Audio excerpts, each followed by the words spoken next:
Hello, good beans, and welcome back to Midnight Requiem. And has anybody seen the show Dead Ringers on Hulu? If so, did you know there's a true story behind it?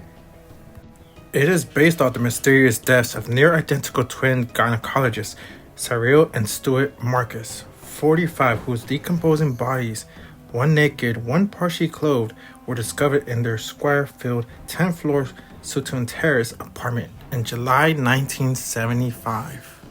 Cyril on the left and Marcus on the right stood were brilliant doctors and identical twins whose lives inspired dead ringers with their status as fertility gods to families who had struggled to conceive in an era before IVF. But despite Hollywood and publishing storytelling, imagination, and ingenuity, the true account of the life and death of the doctors Cyril and Stuart Marcus still can't be topped. And today, almost a half-century later, what happened to cause their demise is still something of a medical mystery. Dead about a week, their fetid, decomposing bodies were discovered by a handyman attracted to a terrible odor emanating from Cyril's locked apartment 10H in the red brick high-rise at 460 East 63rd Street and York Avenue, where Stuart sometimes stayed. On Thursday, June 17, 1975, in the locked apartment 10H, the corpses of twins doctors were found heavily decayed after being dead for at least a week. Once inside, even the most jaded veteran NYPD homicide cop was shocked by the scene that greeted them. The twins' fatigued, decomposing bodies, one in shorts, in a face-down position on a bed, the other naked, but for only a pair of black socks lying face up nearby, and around them was chaos and turmoil. An expensive armchair, likely a costly antique, was stained with human excrement, and place was littered with half-eaten sandwiches, rotting TV, dinner trays, grubby clothing, encrusted dinnerware, also a small amount of cash, $22. But there was no sign of a break-in or of any form of violence. The apartment door was locked from the inside. Initially, the bodies were wrongly identified because the twins looked so much alike. It would take many days before authorities and the press got it right and correctly identified the corpses of the Marcus twins. It was determined by authorities that Cyril, born within a few minutes of Stuart, had lived a few days longer than Stuart. Cyril had been spotted by the building's doorman leaving and returning to the apartment. He then joined his deceased sibling in death. Along with Beatrice virtually filling the apartment, authorities found scores of prescription drug bottles littering the floor. The initial finding was that the death might have been caused by some drug or chemical. Twins had become addicts to pentobarbital under its brand name Ambutal, but 24 tests found no traces of this in their bodies. It was known that beginning in the 70s, if not before, both Cyril and Stu were addicted to users of Nubutal, the brand name for pentobarbital, a controlled substance that was known to cause paranoia, suicidal thoughts, and if combined with alcohol could slow breathing and even lead to death. More than 2,000 tests were conducted by the New York Medical Examiner's Office, and nothing of a drug nature was ever discovered. No traces of narcotics, barbiturates, not even alcohol in each brother's body. With no evidence to suggest suicide and no clues to indicate violence, everyone from the Medical Examiner's Office to the boys in homicide were stymied. As the days passed, the search for a cause for the death focused on the twins going cold turkey, as the Post revealed on July 31st, 2 weeks on from the grim discovery. Now, the Marcus twins, born June 2nd, 1930, were raised in Bayonne, New Jersey, and the sons of physician. As kids, they liked to pretend they actually were doctors. After medical school, they both served their residency and internship at Mount Sinai, and soon quickly rose in their profession, becoming clinical assistant professors of obstetrics and gynecology at Cornell University Medical College and assistant attending obstetricians and gynecologists at New York Hospital.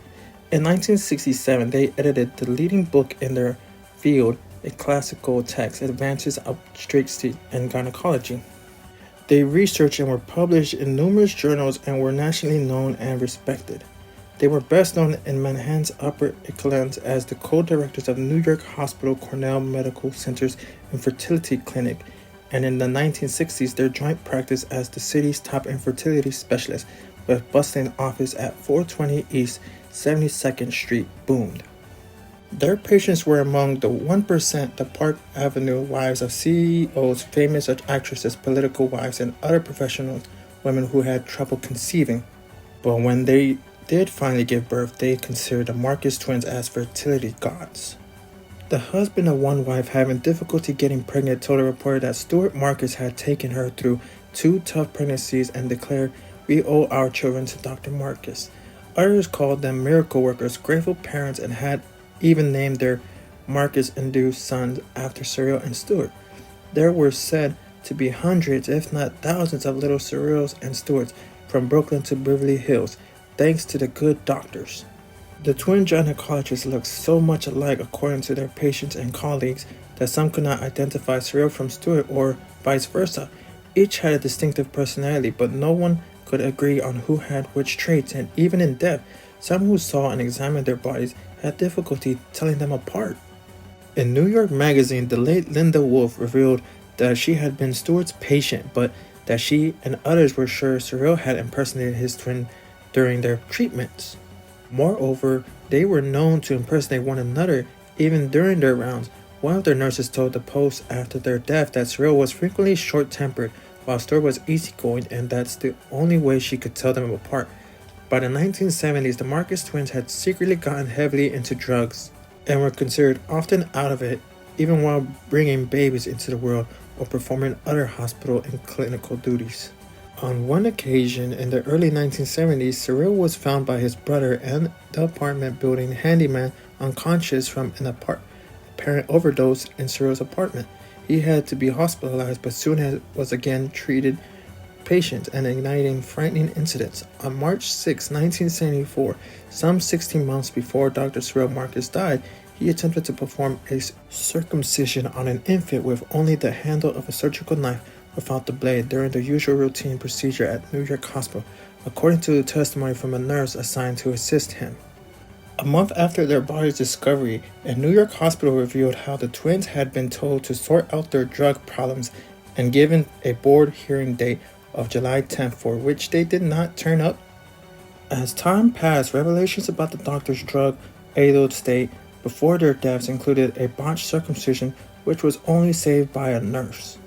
The nurse stated, "I was frightened for the baby. He could have cut off the whole penis for all I know.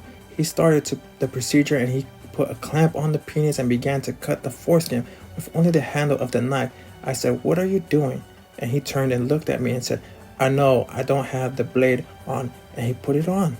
She described him as acting erratically, sweating profusely, and his hands shaking a little bit. She went into the head nurse and told her the doctor looked ill. When the nurse asked Marcus if he felt all right, he got quite mad at me and said, "Stop asking all those questions." Soon, other doctors arrived and oversaw the procedure safely. Sometime in the first half of 1975, in the weeks before the twins were found dead, Dr. Fritz Futch, then chairman of the obstetrics and gynecology at New York Hospital Weill Cornell Medical Center, dealt with the Marcus twins' drug problem, ordering them to go into rehab for their addictions or turn in their vaccinations. But they reportedly never responded and took a leave of absence, and then they were found dead. But how did they actually die, and from what causes was unknown? A headline in the Post declared the twins MDs dead, still a puzzler, with the then acting chief medical examiner calling the case a major mystery. Violence is ruled out. Natural causes are ruled out. That leaves us with a major mystery. It boils down to, was it drugs or alcohol or a combination of both? But of course, no drugs or alcohol were ever found.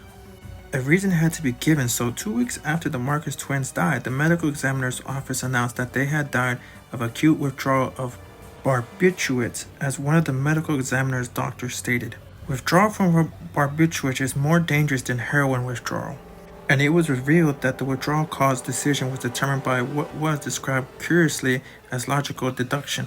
Based on the myriad of prescription bottles littering the death scene, the empty bottles became the prime evidence as to how the twins died from withdrawal. As the assistant ME who investigated the cause told the press, they weren't using these drugs for medicinal purposes.